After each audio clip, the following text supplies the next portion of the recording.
ایران نے اسرائیل پر ایک اور بڑا حملہ کر دیا ہے۔ تل ابیب اور حیفا پر میزائل اور ڈرون داغے گئے ہیں۔ تازہ حملوں میں مزید 11 اسرائیلی ہلاک ہوئے ہیں۔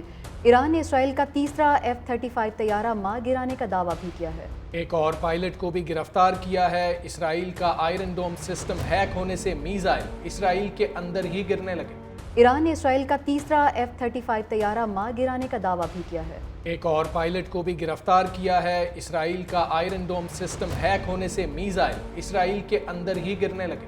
ایران نے اسرائیل کا تیسرا F-35 طیارہ مار گرانے کا دعویٰ بھی کیا ہے۔ ایک اور پائلٹ کو بھی گرفتار کیا ہے۔ اسرائیل کا آئرن ڈوم سسٹم ہیک ہونے سے میزائل اسرائیل کے اندر ہی گرنے لگے۔ ایران کے تابڑ توڑ حملوں کے بعد اسرائیل کی مجھے بچاؤ کی دہائی۔ امریکی صدر ڈونلڈ ٹرمپ نے G7 اجلاس چھوڑ کر کینیڈا سے دوڑ لگا دی اور واشنگٹن میں نیشنل سیکیورٹی کونسل کا اعلیٰ سطح کا اجلاس بھی طلب کر لیا۔ ایرانی شہریوں کو تہران خالی کرنے کی دھمکیاں دینے والے صدر ٹرمپ نے وائٹ ہاؤس انتظامیہ کو ایرانی حکام سے جلد از جلد ملاقات کا اہتمام کرنے کی ہدایت کر دی ہے۔ نیو یارک ٹائمز کا کہنا ہے کہ ٹرمپ اس ہفتے نائب صدر وینس اور نمائندہ خصوصی وٹکوف کی ایرانی حکام سے ملاقات چاہتے ہیں۔ ادھر ایرانی وزیر خارجہ عباس عراقچی کا کہنا ہے کہ ایران نے مذاکرات کی میز کبھی نہیں چھوڑی، مگر اس وقت تہران کا فوکس اسرائیلی جارحیت سے نمٹنے پر ہے۔ صدر ٹرمپ جنگ کو روکنا چاہتے ہیں تو اسرائیل کو جارحیت سے روکیں۔ عباس عراقچی نے 3 یورپی ہم منصبوں سے گفتگو کرتے ہوئے کہا کہ یہ جنگ ایران نے شروع نہیں کی اور نہ ہی وہ خون ریزی جاری رکھنے میں دلچسپی رکھتا ہے۔ اقوام متحدہ میں ایران کے مستقل مندوب امیر سعید ایراوانی نے خبردار کیا ہے کہ اسرائیلی حملوں میں ساتھ دینے والے نتائج کا سامنا کرنے کے لیے تیار رہیں۔ ایران پر غیر قانونی حملے کی ذمہ داری امریکہ پر بھی عائد ہوتی ہے۔ دوسری جانب امریکہ نے اسرائیل ایران جنگ کے دوران مشرق وسطی میں اضافی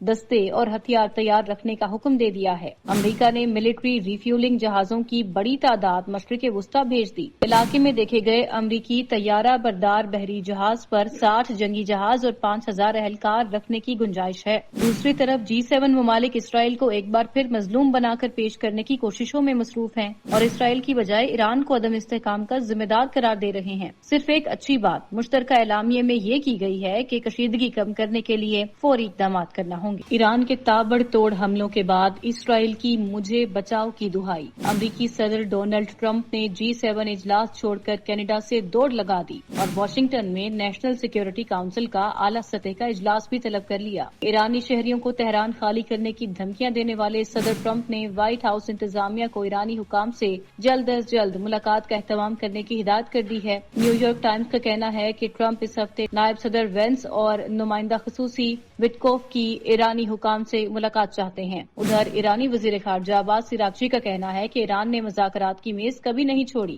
مگر اس وقت تہران کا فوکس اسرائیلی جارحیت سے نمٹنے پر ہے۔ صدر ٹرمپ جنگ کو روکنا چاہتے ہیں تو اسرائیل کو جارحیت سے روکیں۔ عباس عراقچی نے 3 یورپی ہم منصبوں سے گفتگو کرتے ہوئے کہا کہ یہ جنگ ایران نے شروع نہیں کی اور نہ ہی وہ خون ریزی جاری رکھنے میں دلچسپی رکھتا ہے۔ اقوام متحدہ میں ایران کے مستقل مندوب امیر سعید ایراوانی نے خبردار کیا ہے کہ اسرائیلی حملوں میں ساتھ دینے والے نتائج کا سامنا کرنے کے لیے تیار رہیں۔ ایران پر غیر قانونی حملے کی ذمہ داری امریکہ پر بھی عائد ہوتی ہے۔ دوسری جانب امریکہ نے اسرائیل ایران جنگ کے دوران مشرق وسطی میں اضافی دستے اور ہتھیار تیار رکھنے کا حکم دے دیا ہے۔ امریکہ نے ملٹری ریفیولنگ جہازوں کی بڑی تعداد مشرق وسطی بھیج دی۔ علاقے میں دیکھے گئے امریکی طیارہ بردار بحری جہاز پر 60 جنگی جہاز اور 5000 اہلکار رکھنے کی گنجائش ہے۔ دوسری طرف G7 ممالک اسرائیل کو ایک بار پھر مظلوم بنا کر پیش کرنے کی کوششوں میں مصروف ہیں اور اسرائیل کی بجائے ایران کو عدم استحکام کا ذمہ دار قرار دے رہے ہیں۔ صرف ایک اچھی بات مشترکہ اعلامیے میں یہ کی گئی ہے کہ کشیدگی کم کرنے کے لیے فوری اقدامات کرنا ہوں گے۔ ایران کے تابڑ توڑ حملوں کے بعد اسرائیل کی مجھے بچاؤ کی دہائی۔ امریکی صدر ڈونلڈ ٹرمپ نے G7 اجلاس چھوڑ کر کینیڈا سے دوڑ لگا دی اور واشنگٹن میں نیشنل سیکیورٹی کونسل کا اعلیٰ سطح کا اجلاس بھی طلب کر لیا۔ ایرانی شہریوں کو تہران خالی کرنے کی دھمکیاں دینے والے صدر ٹرمپ نے وائٹ ہاؤس انتظامیہ کو ایرانی حکام سے جلد از جلد ملاقات کا اہتمام کرنے کی ہدایت کر دی ہے۔ نیو یارک ٹائمز کا کہنا ہے کہ ٹرمپ اس ہفتے نائب صدر وینس اور نمائندہ خصوصی وٹکوف کی ایرانی حکام سے ملاقات چاہتے ہیں۔ ادھر ایرانی وزیر خارجہ عباس عراقچی کا کہنا ہے کہ ایران نے مذاکرات کی میز کبھی نہیں چھوڑی، مگر اس وقت تہران کا فوکس اسرائیلی جارحیت سے نمٹنے پر ہے۔ صدر ٹرمپ جنگ کو روکنا چاہتے ہیں تو اسرائیل کو جارحیت سے روکیں۔